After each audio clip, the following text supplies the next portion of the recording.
আমরা নিউ ইয়র্কের ঘটনার পরও বলেছি সহিংসতা কোনো প্রতিবাদ নয়, ভয় দেখানো মত প্রকাশের স্বাধীনতা নয়। সেই বক্তব্য লন্ডনের ক্ষেত্রেও সমানভাবে প্রযোজ্য, কিন্তু বাংলাদেশের ক্ষেত্রে আবার প্রযোজ্য না। বাংলাদেশে আবার মত প্রকাশের ক্ষেত্রে সেখানে মবের হামলা হলে সেটা প্রেশার গ্রুপ হয়ে যায়। তাদের যে নেত্রীর পক্ষে তারা স্লোগান দিচ্ছেন, সেই নেত্রী এখনো প্রতিদিন ভার্চুয়ালি কথা বলে বাংলাদেশের মানুষকে হত্যা করতে বলছে। যদি বলি মবই আয়োজন করছে, তারাও একটা মব করছে এখানে, সেই মবেরও এরকম একটা ব্যাখ্যা থাকতে পারে যে তারা এখানে ক্ষুব্ধ, তারাও বিচার পাচ্ছেন না, এই জন্য তারা এরকম করছে। আমি কমপ্লেনটা এই অর্থে করছি না, জনাব গোলাম মুর্তজা, এই অর্থে করছি না, কিন্তু যদি ধরুন যার ভাই বন্ধু আত্মীয় স্বজন এরকম শিকার হয়েছেন, কোনো অবস্থাতেই মবের কোনো ঘটনা সমর্থন করা যায় না। নিশ্চয়ই। কিন্তু গণ অভ্যুত্থানের পরে সারা পৃথিবীতে যখন যেখানে গণ অভ্যুত্থান বা বিপ্লব সংগঠিত হয়েছে, এটা আমি একটি অন্যায়কে আরেকটি অন্যায় দিয়ে যুক্তি দিয়ে জাস্টিফাই করছি না, আমি বলছি যে সবকিছু মানুষের, সবকিছু প্রশাসনের, সবকিছু সরকারের পক্ষে নিয়ন্ত্রণ করা সম্ভব হয় না। সরকারের পক্ষ থেকে নিন্দার বিষয়টি জানানো হচ্ছে, নিন্দা জানিয়ে বলা হচ্ছে গণতন্ত্রের যুক্তির জায়গায় আক্রমণ কিংবা বিতর্কের জায়গায় সন্ত্রাসের কোনো স্থান নেই। আমরা নিউ ইয়র্কের ঘটনার পরও বলেছি সহিংসতা কোনো প্রতিবাদ নয়, ভয় দেখানো মত প্রকাশের স্বাধীনতা নয়। সেই বক্তব্য লন্ডনের ক্ষেত্রেও সমানভাবে প্রযোজ্য, কিন্তু বাংলাদেশের ক্ষেত্রে আবার প্রযোজ্য না। বাংলাদেশে আবার মত প্রকাশের ক্ষেত্রে সেখানে মবের হামলা হলে সেটা প্রেশার গ্রুপ হয়ে যায়। এই বার্তাগুলো তো নজিরবিহীনভাবে, একদম নজিরবিহীন বাংলাদেশে হয়। বাংলাদেশের আসলে একটা সংস্কৃতি আছে, কিন্তু এই ঘটনাগুলো যখন ক্রমাগতভাবে ঘটছে, বাংলাদেশে যখন তারা কথা বলার জায়গা পাচ্ছে না, তখন এরকম একটা আক্রমণের ঘটনা ঘটতে পারে বা তারাও তাদের সহিংস অবস্থান দেখাতে পারে।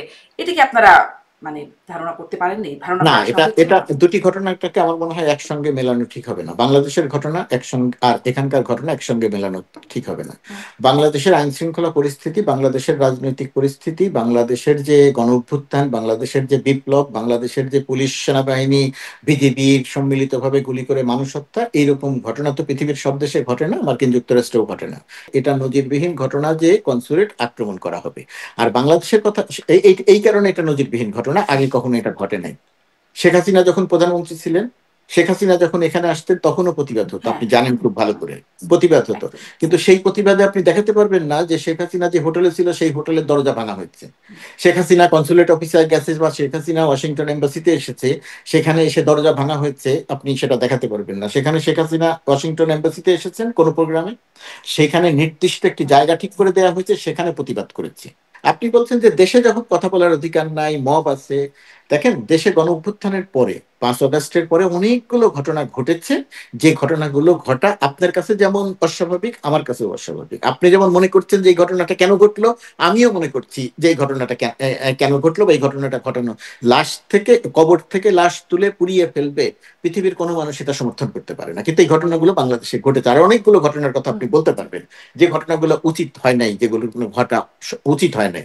প্রশাসনের অনেক অ্যাক্টিভ থাকা দরকার ছিল, প্রশাসন এই সমস্ত জায়গাতে হয় অ্যাক্টিভ ছিল না, অথবা অ্যাক্টিভ থেকেও কাজটা করতে পারেনি। আমার ধারণা অ্যাক্টিভের জায়গাটাতে দুর্বলতা ছিল।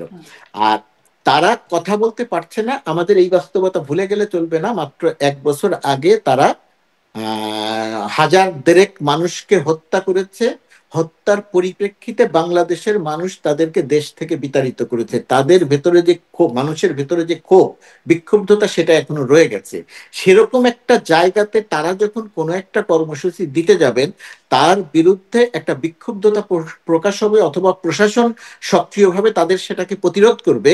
এটা খুব স্বাভাবিক। তার কারণ হচ্ছে তাদের যে নেত্রী, যে এখন যদি ধরেন নেত্রীর এখানকার নির্দেশে বিক্ষোভকারীদেরকে জিজ্ঞাসা করা হয়, তারাও যদি এভাবে বলেন, মানে আমি আর্গুমেন্টের জন্য এই বিষয়টা উত্থাপন করতে চাচ্ছি, তারা যদি বলেন যে দেশে তার ভাই বন্ধু আত্মীয় স্বজনরা মবের শিকার হচ্ছেন, জেলখানায় আছেন, বিচারও পাচ্ছেন না সঠিকভাবে, মানে মিথ্যা মামলায়, আপনিও জানেন আমিও জানি, গণহারে হত্যা মামলায় তারা জেলখানায় আছেন, তাদের সুনির্দিষ্ট অপরাধ অনেকের আছে, কিন্তু সেই মামলায় না হয়ে হত্যা মামলায় রয়ে গেছেন জেলখানায়, জামিন হয় না, বিচারিক প্রক্রিয়াটা স্বাভাবিক মনে হয় না, তখন তারাও আসলে বিক্ষুব্ধ হয়ে উঠছেন এবং তারাও এরকম কর্মকাণ্ড করছেন।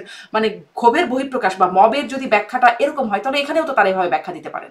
হ্যাঁ, তারা এই যুক্তি দিতে পারেন, কিন্তু এই যুক্তির সাথে সাথে তাদের এটাও মনে রাখতে হবে যে তারা দেশ থেকে, দেশের মানুষ তাদেরকে বিতাড়িত করেছে গণহত্যার কারণে, 16 বছরের অন্যায় অনিয়মের কারণে। বর্তমান সরকারের সময়ে বহু ঘটনা হয়তো ঘটেছে, আমি আবারও বলছি, যেগুলো হয়তো ঘটা উচিত হয় নাই, আমার আপনার কারণই পছন্দ নয়।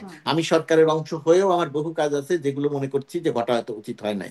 কিন্তু সেই ঘটনাগুলো সত্ত্বেও তাদের বিষয়ে যে ক্ষোভ আছে, মানুষ হত্যা করার যে ক্ষোভ তাদের বিরুদ্ধে আছে, সেটা তাদের বিবেচনায় রাখতে হবে।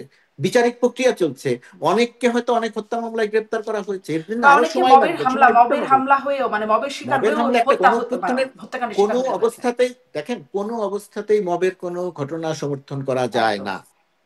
নিশ্চয়ই। কিন্তু গণ অভ্যুত্থানের পরে সারা পৃথিবীতে যখন যেখানে গণ অভ্যুত্থান বা বিপ্লব সংগঠিত হয়েছে, এটা আমি একটি অন্যায়কে আরেকটি অন্যায় দিয়ে যুক্তি দিয়ে জাস্টিফাই করছি হুম, না, আমি বলছি যে সবকিছু মানুষের, সবকিছু প্রশাসনের, সবকিছু সরকারের পক্ষে নিয়ন্ত্রণ করা সম্ভব হয় না। জি।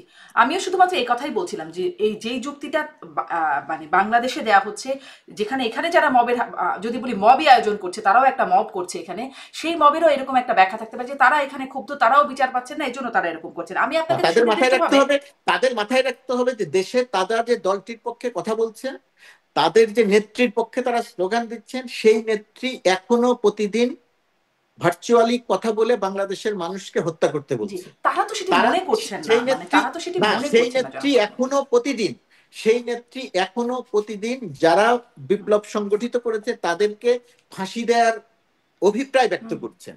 সুতরাং এই বিক্ষুব্ধতা তাদের বিরুদ্ধে খুব অস্বাভাবিক নয়, এটা তাদের মাথায় রাখতে হুম, হবে। জি, মানে এটা তো আসলে মনে করার ব্যাপার।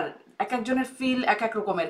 তারাও এরকমটা মনে করছে বলেই তারা করছে কিনা, মনে মানে সেটা করার তো জায়গা। যাই কিছু হোক, লজিক আমি থাকে, বেগ জায়গায় না আলোচনায় না মনে, গিয়ে, মনে করার তো কিছু লজিক থাকে, মনে করার কিছু তাদের দৃশ্যমান লজিক কারণ নিশ্চয়ই মানে থাকে। এই জন্যই তারা না নামছে। না, তারা কেন মানুষ যে তারা গ্রেপ্তার হতে হত্যা চাইবে? করেছে, মানুষ যে তারা হত্যা করেছে এটা তো তারা জানে। হুম, মানুষ যে হত্যা করেছে, 1,500-1,400 মানুষ যে হ্যাঁ, কে যে হত্যা ধরুন করা হয়েছে ধরুন এটা তো এটা তারা জানে, জানে। এরা এটাও জানে যে তাদের মানুষদের এখন মবের শিকার হয়ে হত্যাকাণ্ডের শিকার হচ্ছে, মানে তাদের জায়গা জমি হত্যাকাণ্ডের শিকার সম্পত্তি হচ্ছে, দখল করে নেওয়া হচ্ছে। হত্যাকাণ্ডের শিকার হচ্ছে বলতে যদি তারা বলে বা আপনি যদি বলেন এবং একটির সঙ্গে আরেকটি যদি কম্পেয়ার করেন, তাহলে আমার ধারণা যে দুটি আমি একদম ঘটনাকে এক, কম্পেয়ারটা এই অর্থে হ্যাঁ, করছি না, হ্যাঁ, জনাব গোলাম মুর্তজা, এই অর্থে করছি না। কিন্তু যদি ধরুন যার ভাই বন্ধু আত্মীয় স্বজন এরকম শিকার হয়েছেন, সে তো ব্যক্তিগতভাবেও বিক্ষুব্ধ হতে পারেন, বা মানে তার আবেগের জায়গাটা এভাবে লাগতে পারে নিশ্চয়ই। মানে স্কেলে কম্পেয়ার আমি করার চেষ্টা এখানে করছি তার না। তার লাগতে লাগতে পারে, যার যার ব্যাপার, তার যিনি ভাই হারান তার যে বেদনা, তিনি যেভাবে বেদনাটা বুঝবেন, হুম, যেভাবে বেদনায় সিক্ত হবেন,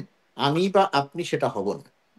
সেটাই। সুতরাং আপনি 14,000-1400 মানুষকে হত্যা, 20,000-25,000 মানুষকে আহত করা, 4,000-500 মানুষের দৃষ্টিশক্তিহীন করে দেয়া, এর সঙ্গে আপনি যদি গণঅভ্যুত্থান পরবর্তী সহিংসতা, মব, আইন শৃঙ্খলা পরিস্থিতি নিয়ন্ত্রণ করতে না পারার কারণে যে সমস্ত ঘটনা ঘটেছে, সেই সমস্ত ঘটনাকে কেউ যদি মনে করে যে ওই তখনও ঘটনা ঘটেছে, এখনো ঘটনা ঘটছে, সুতরাং আমি এখন এটা করতে পারি, হুম, তাহলে আমার ধারণা জি, বিষয়টা এক নিশ্চয়ই দেখাটা কোনোটাই ঠিক জায়েজ হবে না। হয় না, আপনি এটাও বলছিলেন।